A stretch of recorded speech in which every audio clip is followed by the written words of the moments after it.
This is Trend Following Radio, where great thinking comes alive.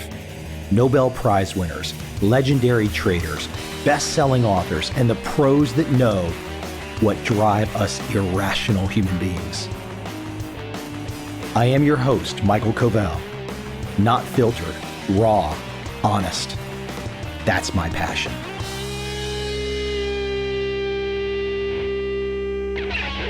Today is sort of like talking to myself. I'm going to give you 9 small excerpts about life, trading, trend following that I've not played on this podcast before. At first glance, they might sound a little different, but keep with me. There is something different about them. And after I play all 9, very short, like a couple minutes long, after I play all 9 clips, and I promise you will enjoy these, I will share with you the talking to myself part of it. Without any further delay from me, please enjoy.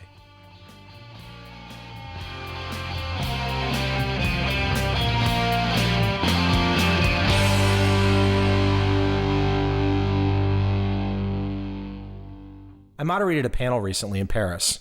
The panel included Peter Borsch and Salem Abraham. The most interesting thing from the panel for me was Peter Borsch's comment. And Borsch said, you've got to have a prenuptial agreement with the market.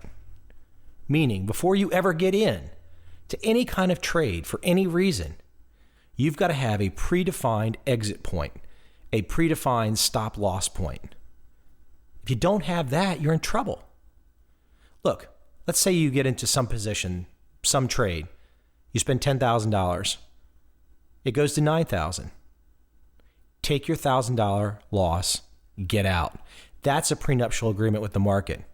Oh, you want to hold in and hope that 9,000 backs up, back up, and comes up to 10,000? What if it goes to 8,000? What if it goes to 7,000? You've got to have that prenup with the market, that stop loss, to prevent all of your money going to zero. That's what the great traders have. That's what the people that make money consistently have. No stop loss, no prenup, you're in trouble. A nice enough guy emailed me the other day, and he said, where's such and such market going to go to? Can you give me the forecast? I don't think he had read either of my books, and I asked him, I said, hey, you might want to take a peek at this. I've got a pretty strong view on forecasting and predictions. And about the exact same time, oil's hitting $126 a barrel. Straight to the moon. You say to yourself, how high can oil go? The short answer is no one knows how high oil can go. Is it likely to go up and double from here? I don't know if I can quantify likely. Perhaps somebody has quantified it. I can say that when you look at these big moves, these big historic moves over the years, the ones that have the super steep rises in a short period of time usually come down hard at some point in time. But usually is not a word that you can trade off. So once again, you're left with the idea of oil's at $126 a barrel. It's doubled in the last year? It's gone straight up. The only thing we know is it's still going up. The only thing you can really know is to be long. When does it end? We don't know. So if you need to be long oil because you don't know when it's going to end, you can't forecast the end, all you can do is be long and have a preset idea, a preset stop loss on when to get out when that advance upward stops and it comes back against you. Meaning you're never going to time the top of an oil market, or any market for that matter. So let it go straight up, follow along, and when the market tells you that it's going the other direction, and it'll tell you clearly if it's at 126 and it's now at 90, the market has told you it's going in another direction. Have a stop loss, get out. You're not going to pick the bottom. You're not going to pick the top. You're shooting for the middle of that move. Maybe there's a couple guys out there that can time the top and the bottom of an oil market move. Perhaps Boone Pickens has that skill. But it's a fairly rare skill. It's not a skill that I think the average person can employ with any great degree of success.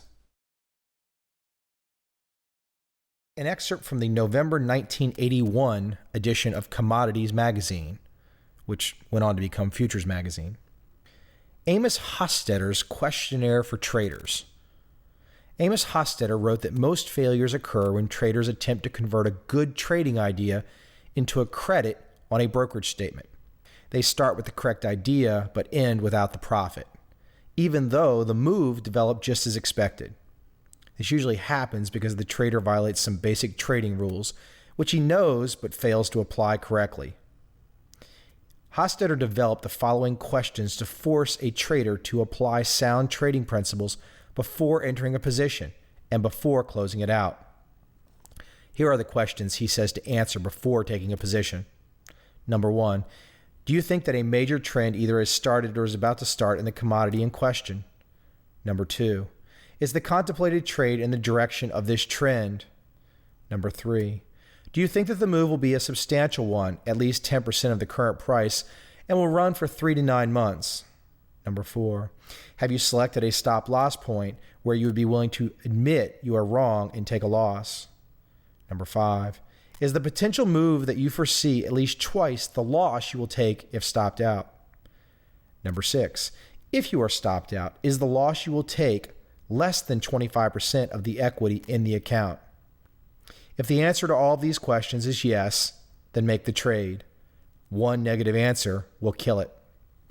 Hostetter was a trend-following trader. He had a real fundamental background, but ultimately, his trading, his success at Commodities Corporation was about trend following. I'm not saying every one of his questions is appropriate today. I'm not saying every one of his questions is what the great trend following traders of today do exactly. But his mentality, his thinking, his trying to ascertain what you will do before you ever enter, critical. Just very, very smart thinking, well ahead of his time. I mean, that's from the 1970s when he was thinking like that. Just good stuff. Do you want to make money or do you want to be right? It might be the greatest contrast in finance, investing, money that there is. Do you want to make money or do you want to be right? We might first say, well, what are you talking about? No, seriously. Whether you're watching Jim Cramer, whether you're getting a stock tip from CNBC on the daily news, most all news and predictions are about being right. And ultimately, if you really think about it, people that gravitate towards these tips, gravitate towards the news, aren't really focused on making money. They really just want to be right. They're more interested in being at the cocktail party, being able to brag and to show off their intelligence than they are being able to sit back with a monster amount of winnings and not have anybody know who you are. Isn't that the key? I mean, psychologically, it's hard for most people. Our society is built upon the idea of being right. If you're right, you have more smarts, you have more intelligence, you have more ability. That's the most important thing, right? Wrong. Making money is not about being, quote, right. It's not about the magical moment where you just have that one magical moment or elucidation where you all of a sudden just say, boom, I got it right. Oh, of course, that can happen from a random standpoint. You might get that one home run that pays for everything in life. And I'm not knocking that. That's life. That's how it happens sometimes. But the reality is, if you want to set a pattern, you want to set a plan for life, you have to think about small steps. And small steps are about not being right all the time. It's about doing the right thing. But if you do the right thing, it's not about, you're going to have little ups and downs. There's going to be volatility along the way. A great example gets back to the whole notion. Could you trade? Could you start trading in January and not make any money all the way through November, all the way through the first 2 weeks of December, and end up making all of your money for the year in the last 2 weeks of December? Can you stomach that? Or do you more need the feeling of being right, which is I want to be right each month because I think that I can possibly make 2% each month, which really, doesn't really work. They're interesting trade-offs. This has got to be my favorite criticism, or one of my favorites. There's been some good ones of my book, Trend Following. Quote, "I cannot believe that a reputable publisher actually picked it up. The only explanation is Covel is kissing up to some big hedge funds and uses his book to promote them. Hence, they muscled the publisher. A big clusterfuck if you actually paid money for this piece of shit." End quote. Man, that's good. If I could get that kind of criticism every day, I'd probably sell even more books. I mean, seriously, you can't get much more irrationally insane than that. It's just a book. It's just a book that happens to talk about some things that have not generally been out there in Wall Street world. I mean, it's just a book. And the idea is to get people to understand some of these concepts about trend trading that have not been out there, to get people to understand that there's an alternative to strictly buying and holding, to being only long only, to just concentrating on news and fundamentals. And in that sense, the book Trend Following, with tens of thousands, nearly 100,000 copies sold, has been a really good way to kind of expand that message and to get people to see another vantage point. But come on, seriously, that's great stuff.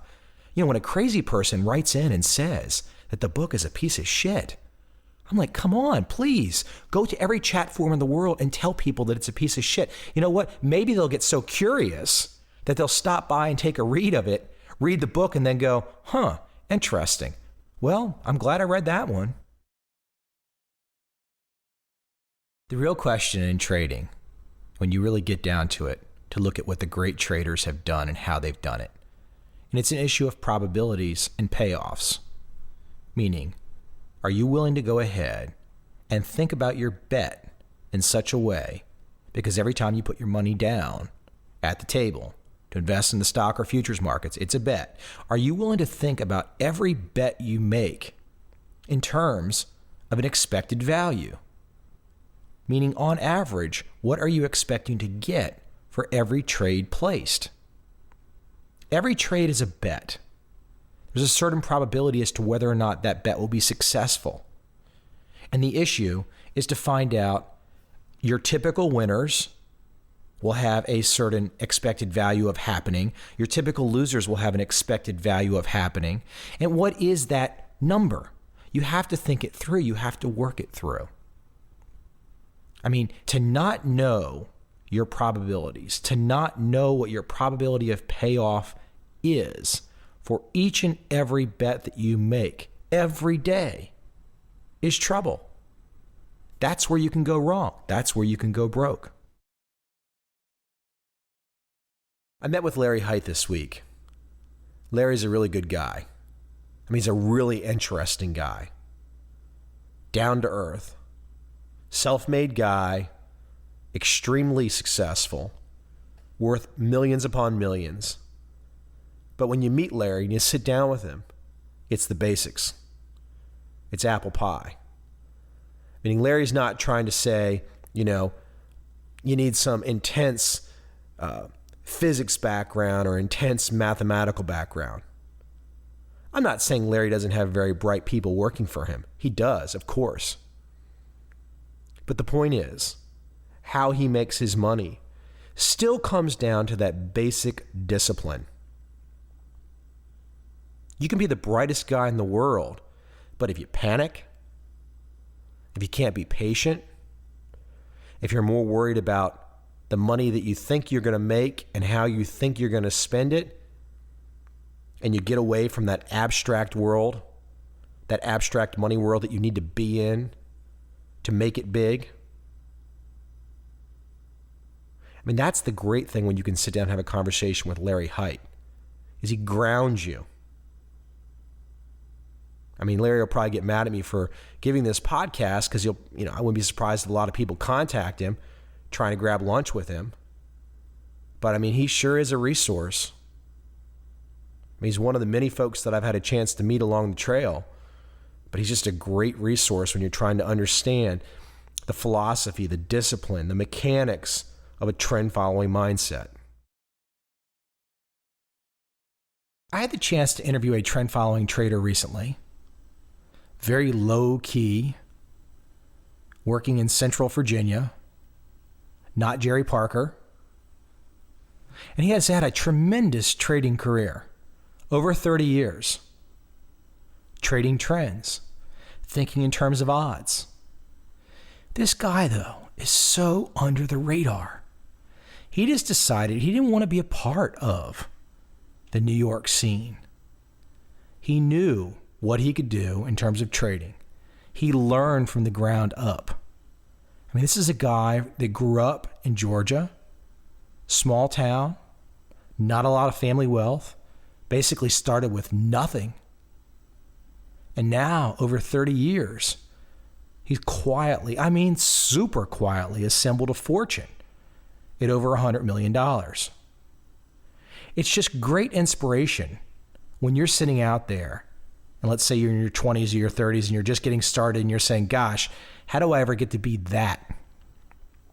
Well, here was the one-man show that did it. Now, that doesn't mean we're all going to make $100 million. I mean, sometimes there's a little luck involved. I mean, maybe if things would have gone differently, this man would have made 50 million or 10 million or 150 million. There's no doubt he would have been successful in some large amount no matter what. But the inspiration that you can take from someone like that, to say, wow, he did it. I can do it. I know I can do it. And whether that's in trading or starting a business, some type of entrepreneurial activity, you've got to look at that and say, you know what? That looks a heck of a lot more fun than making 60 grand a year working for the government for the rest of my life. I'm going to try. I'm going to make something happen. If you're going to be a trend following trader, you need to understand the process.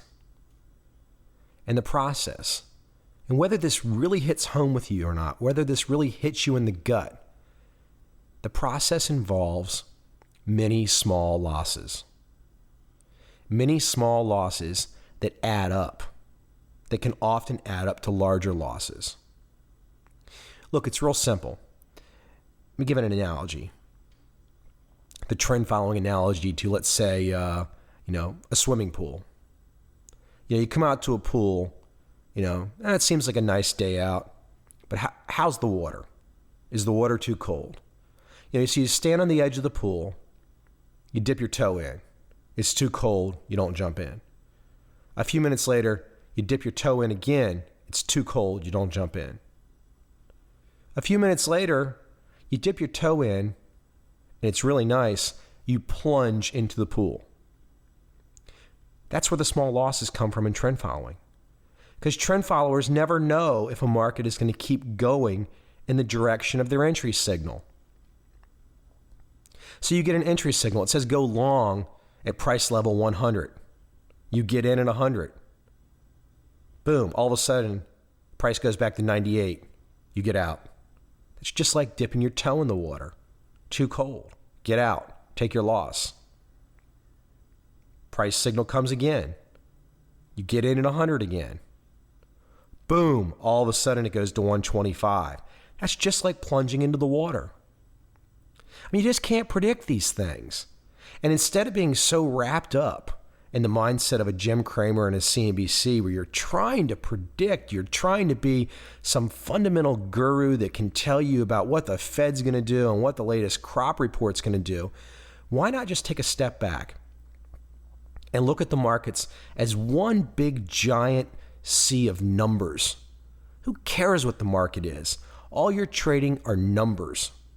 I mean, think about that. You're just trading numbers. And those numbers just represent a certain mob psychology. And if you only trade numbers, it allows you to not to have to worry about what the market is. And this gets right back to the swimming pool example. If the price doesn't go your way, you get out. If it does go your way, you jump right in. That's the logic. But you're going to have small losses along the way. And those small losses are going to build up at certain points in time. And that's where the drawdowns come from. But at least it's a philosophy, it's a trading strategy that you can wrap your arms around and understand versus just being held hostage, for example, if you were just going to be a buy and holder. So what do you think? I don't sound too bad, do I? You know, right? Those weren't recorded yesterday. Recording date. Drum roll, please. Blast from the past. 2007. Damn. That's not yesterday. When did the iPhone come out? 2007, right around there? Time flies, huh? Time flies when you're having fun. But I really enjoyed those excerpts. Very quick hitting, boom, boom, boom, insights. How did I find those? Someone shared them with me because I actually had a podcast. And I guess I should not have forgotten this, and I don't think I really did forget it, but it wasn't right there as easy to access memory. But I had a podcast of small episodes on iTunes in 2006, 7, 8, in that time period. And then I stopped doing that. They were only a couple minutes long, like 2 to 5 minutes long. I stopped doing that. Then I started this podcast in 2012. And I got to tell you, as I listen to that old stuff of myself, I can't wait for the AI. I know I've said it before, but I can't wait for the AI to where I can just give the AI some notes and it just recreates me. How far away are we from that? I think it's right around the bend. Oh, and by the way, I just did a new trend following video. If you would like to see that, drop me an email, michael@covel.com. Cool stuff. Took us a couple weeks to put together, but I'm very proud of it. It is a very holistic, comprehensive take on trend following in about 60 minutes. Again, if you'd like to see that, drop me an email, michael@covel.com. Until next week, have a damn good time.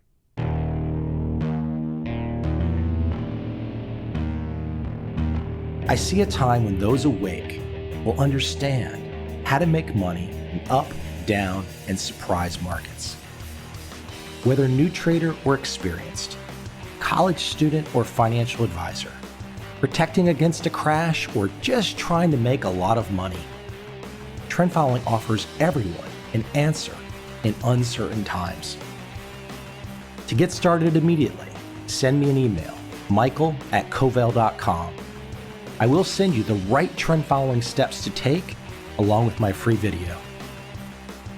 But if you want to buy and hold, trust the government and trust Wall Street, this is absolutely not for you.